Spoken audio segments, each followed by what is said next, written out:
سورۃ النساء کی آیت نمبر 8۔ الحمدللہ وکفی سلام علی عباده الذین اصطفی خصوصا علی سید الرسل وخاتم الانبیاء وعلى آلہ واصحابہ الاتقیاء۔ أما بعد فأعوذ بالله من الشيطان الرجيم بسم الله الرحمن الرحيم۔ وإذا حضر القسمة أولو القربى واليتامى والمساكين فارزقوهم منه وقولوا لهم قولا معروفا۔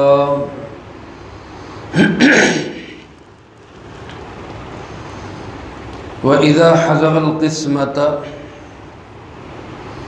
اور جب حاضر ہو جائیں تقسیم کے وقت، اولو القربى قریبی رشتہ دار، والیتامى والمساکین اور یتیم اور مسکین لوگ،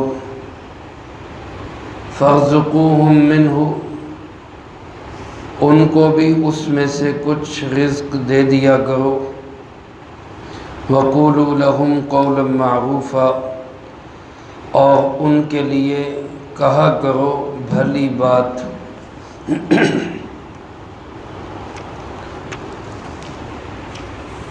سورۃ النساء کے اس پہلے رکوع میں اللہ رب العالمین نے معاشرے کے کمزور طبقات کے حقوق کو بیان فرمایا ہے، بالخصوص یتیموں اور عورتوں کے مالی حقوق کا اللہ پاک نے ذکر فرمایا ہے۔ عرب کے معاشرے میں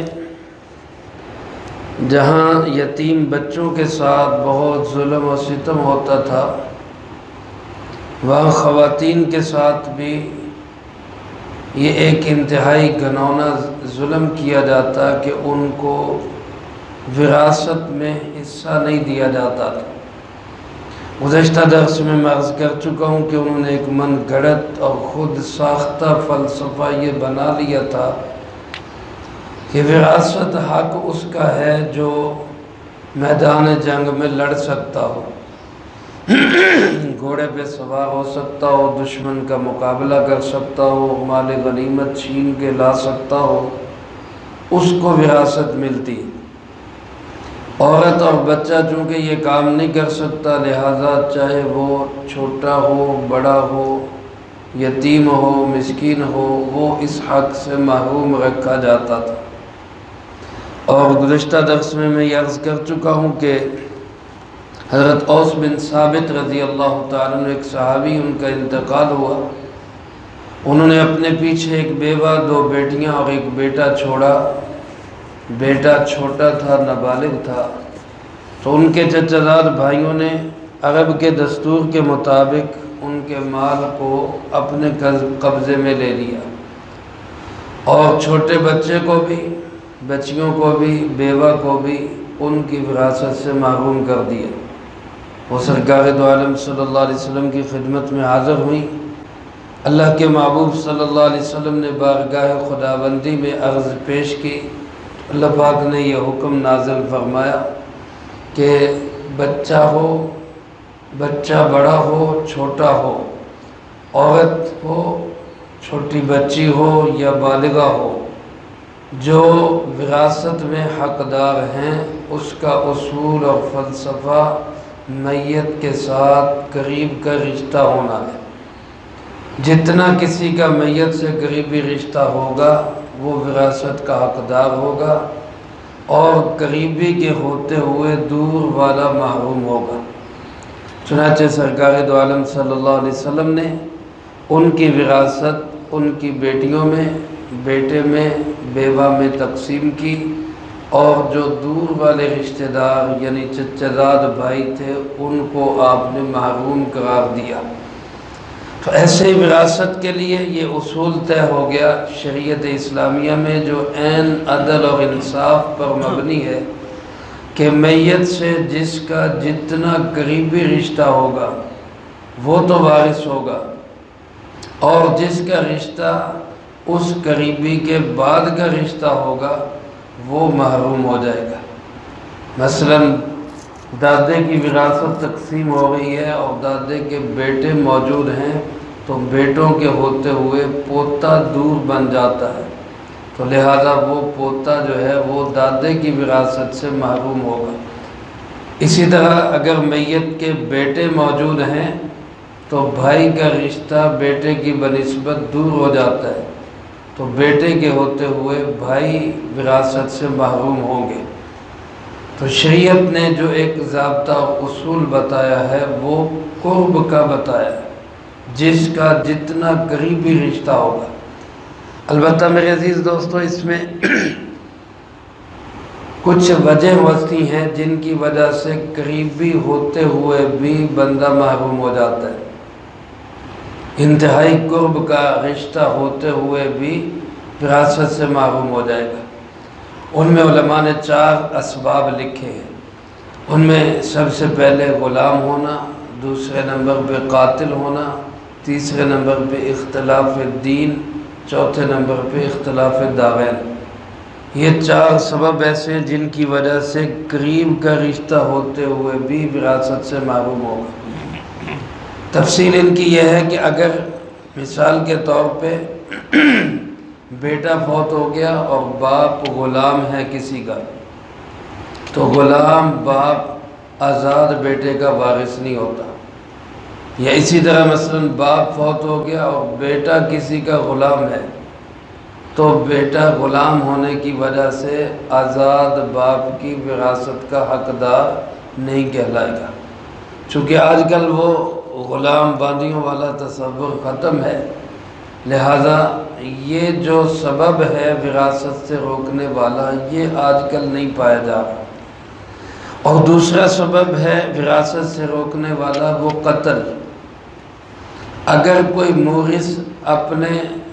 وارث اپنے مورث کو قتل کر دے تو قاتل وراثت سے محروم ہو جاتا ہے۔ مثلا بیٹے نے باپ کو قتل کر دیا، اللہ پاک ہم سب کی اس سے حفاظت فرمائے، تو قاتل بیٹا باپ کی وراثت سے محروم ہو جاتا ہے۔ بھائی کا وارث بن رہا تھا، لیکن ایک بھائی نے دوسرے بھائی کو نعوذ باللہ قتل کر دیا، تو قاتل اپنے بھائی کی وراثت سے محروم ہو جائے گا۔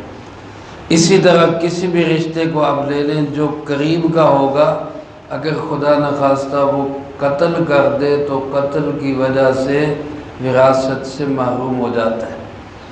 تیسری چیز ہے اختلاف دین۔ اختلاف دین کا مطلب یہ کہ وارث اور مورث کا دین مختلف ہو جائے، ایک مسلمان ہے دوسرا کافر ہو جائے، تو یہ کافر اپنے مسلمان وارث کا حقدار نہیں ہوتا۔ مثلا بیٹا، باپ تو مسلمان ہے، خدا نخواستہ بیٹا مرتد ہو گیا، یا بیٹا مرزائی بن گیا، یا بیٹا کسی اور دین میں چلا گیا، تو یہ بے دین اور کافر بیٹا اپنے مسلمان باپ کا وارث نہیں بن سکتا۔ حضرت علی کرم اللہ وجہہ کے والد جناب ابو طالب، جناب محمد کریم صلی اللہ علیہ وسلم کے چچا جان، ان کا انتقال ہوا، باوجود اس کے وہ ساری زندگی دین حق کی حمایت کرتے رہے، آپ کا ساتھ دیتے رہے، لیکن اللہ کی شان ہے، اللہ کسی کو کلمہ نصیب کرے کسی کو نہ کرے، کلمہ نہیں نصیب ہوا۔ جب ان کا انتقال ہوا تو اس وقت 2 بیٹے مسلمان تھے اور 2 بیٹے ابھی مسلمان نہیں ہوئے تھے، عقیل اور طالب، یہ 2 بیٹے ابھی حالت کفر میں تھے۔ عقیل بعد میں مسلمان ہوئے۔ حضرت علی اور حضرت جعفر رضی اللہ تعالیٰ عنہ یہ دونوں مسلمان ہو چکے تھے۔ حضرت علی کرم اللہ وجہہ نے فرمایا کہ ہم اپنے کافر باپ کی وراثت کے حقدار نہیں ہیں، چونکہ ہم مسلمان ہو چکے ہیں اور باپ حالت کفر میں ہے، اختلاف دین کی وجہ سے ہم وراثت کے حقدار نہیں۔ اور چوتھی چیز ہے اختلاف دار مختلف ہو جائے۔ دار کا مطلب ایک دار اسلام ہے، ایک دار الحرب ہے۔ اگر ایک شخص دار الاسلام کے اندر ہے، مثلا باپ دار الاسلام میں ہے، مسلمانوں کے ساتھ رہتا ہے، اور بیٹا ایسے ملک میں جا کے رہتا ہے جس کی مسلمانوں کے ساتھ جنگ ہے، وہ دار الحرب میں ہے، تو یہ بیٹا بھی اپنے باپ کا وارث نہیں بنے گا۔ تو ایسے چند اسباب ہیں، یہ 4 اسباب ہیں جن کی وجہ سے رشتہ قریبی ہونے کے باوجود وراثت سے کیا ہو جائے گا؟ محروم ہو جائے گا۔ اور اگر یہ اسباب نہ ہوں تو پھر جس کا رشتہ مرنے والے کے جتنا قریب ہوگا وہ تو وارث بنے گا، اور جس کا رشتہ میت سے دور کا ہوگا وہ وارث نہیں بنے گا۔ اس اصول کے بعد اللہ پاک ارشاد فرماتے ہیں جو لوگ کسی وجہ سے وارث نہیں بنیں گے تو ظاہر ہے ان کو ایک دل میں بات آئے گی کہ یار اس کا اتنا مال تھا اور یہ وارث لے کے جا رہے ہیں، ہم محروم ہو گئے۔ مثلا باپ مر گیا، بیٹے موجود ہیں، اس مرنے والے کے بھائی بھی موجود ہیں، تو بیٹوں کے ہوتے ہوئے بھائیوں کو نہیں ملے گا، تو بھائیوں کی دل شکنی ہوگی کہ بھئی ہمارا بھائی تھا، چلو کچھ ہمیں بھی مل جاتا۔ یا بھائی نہیں ہے، بھائیوں کی اولاد ہے، بھتیجے ہیں، ان کا بھی ہوگا کہ ہمارا چچا تھا، ہمارا تایا تھا، چلو کچھ ہمیں بھی مل جاتا۔ یا کوئی اور ایسے قریبی رشتہ دار جو وراثت کی تقسیم کے وقت وہاں موجود ہوں، اللہ پاک فرماتے ہیں ان کی بھی دل جوئی کرو، دل شکنی نہ کرو۔ ان کی دل جوئی کے 2 طریقے ارشاد فرمائے۔ ایک طریقہ تو یہ ارشاد فرمایا کہ ورثاء کو جو ملا ہے اپنے اپنے حصے میں سے کچھ نہ کچھ ان کو دے دیں۔ فرمایا وَإِذَا حَضَرَ الْقِسْمَةَ أُولُو الْقُرْبَى، جب تقسیم کے وقت قریبی رشتہ دار، یتیم اور مسکین حاضر ہو جائیں، تقسیم کے وقت وہاں موجود ہوں۔ عرب کا دستور تھا جب کسی کی وراثت تقسیم کرتے تو سارا مال اکٹھا کر لیتے اور ایک مجمع لگ جاتا، لوگ آ جاتے، ان کی موجودگی میں تقسیم ہوتا۔ تو اللہ پاک فرماتے ہیں ایسی صورت میں قریبی رشتہ داروں کو، یتیموں، مسکینوں کو کچھ نہ کچھ دے دیا کرو اپنے حصے میں سے۔ یہ بات، یہ مسئلہ ذہن میں رکھیں، مشترکہ مال میں سے کوئی بھی کچھ بھی خرچ نہیں کر سکتا۔ باپ فوت ہوا، اس کے مشترکہ مال میں سے اس کی تجہیز و تکفین تو ہو سکتی ہے، اسی کے مال میں سے اس کے کفن دفن کا خرچ تو لیا جا سکتا ہے، لیکن علماء نے مسئلہ لکھا ہے کہ کفن کے چادروں میں، ہمارے آج کل رواج ہے نا، ایک مصلی بھی اسی میں سے لے لیتے ہیں، چھوٹا سا کپڑا مصلی کے طور پہ لے لیا، اور پھر وہ مصلی جو ہے وہ بعد میں امام صاحب کو ہی دے دیا یا کسی کو صدقہ کر دیا۔ تو علماء نے لکھا ہے کہ کفن مشترکہ مال سے لے سکتے ہیں، یہ کپڑا بھی مشترکہ مال سے نہیں لے سکتے، کیونکہ اس میں سب کا حق ہے۔ جب تک تمام بالغ ورثاء اجازت نہیں دیں گے میت کے مال میں تصرف، کسی کو اس کا حق حاصل نہیں ہے۔ اگر میت کے ورثاء چھوٹے بچے ہیں تو ان کی تو اجازت کا بھی اعتبار نہیں۔ آج کل اللہ معاف کرے مشترکہ مال میں سے، میت کے مال میں سے ہی اس کے کھانے کھلائے جاتے ہیں اور اس پہ جو ہے وہ پیسے اڑائے جاتے ہیں۔ یہ میرے عزیز دوستو بڑی خطرناک بات ہے۔ حصے تقسیم ہو جائیں اور وراثت کا جلدی تقسیم کرنا شریعت کے ہاں یہ پسندیدہ ہے، کیونکہ جتنی تاخیر ہوگی اتنی الجھنیں بڑھتی جائیں گی، لڑائی جھگڑے بڑھتے جائیں گے۔ شریعت اس کو پسند کرتی ہے کہ جلد سے جلد وراثت کو تقسیم کیا جائے۔ اب ہمارے یہاں کوئی شریعت کے اس مسئلے پہ عمل کرے تو کیا کہتے ہیں، پیو دی مٹی سکی نہیں ہے تو انہوں نے جناب مال ونڈن دی پہ گئی۔ اس شریعت کا حکم ہے۔ معاملات ہمارے اتنے بگڑ گئے کہ جو شریعت پہ عمل کرے گا اس کو تو لان تان کی جاتی ہے، اور جو غیر شرعی کام میت کے مال میں سے کھانے کھلائے، میت کے مال میں سے شربت پلائے، فروٹ کھلائے، اس کو کہا جاتا ہے جی بلے بلے جی کمال کر دی۔ تو غیر شرعی احکامات پہ عمل کرنے پہ تعریف کی جاتی ہے، شریعت پہ عمل کرنے پہ الٹا لعن طعن کیا جاتا ہے۔ تو تقسیم وراثت یہ پہلا اور جلدی کا حق ہے۔ تجہیز و تکفین میت کے قرضوں کی ادائیگی، اور میت نے اگر کوئی وصیت کی ہے تو اس وصیت کو 1/3 سے پورا کرنا، اور اس کے بعد بقیہ مال کو جلد از جلد تقسیم کرنا، یہ شریعت کا حکم ہے۔ اب غصہ میں جب مال تقسیم ہو جائے تو اپنے اپنے حصے میں سے جس کا جو جی چاہے وہ کرے، اپنے حصے میں سے والد کا ایصال ثواب کرے، اپنے حصے میں سے کھانے کھلائے، اپنے حصے میں کسی یتیم مسکین غریب بیوہ پہ خرچ کرے، شریعت کوئی پابندی نہیں لگاتی۔ لیکن مشترکہ مال میں سے وہ خرچ کر کے تو خود بھی ناجائز کر رہا ہے، بالخصوص جب میت کے بچے چھوٹے ہوں تو چھوٹے بچوں کی تو اجازت کا بھی کوئی اعتبار نہیں ہوتا، اس میں سے خرچ کرنا یہ انتہائی گناہ کی بات ہے۔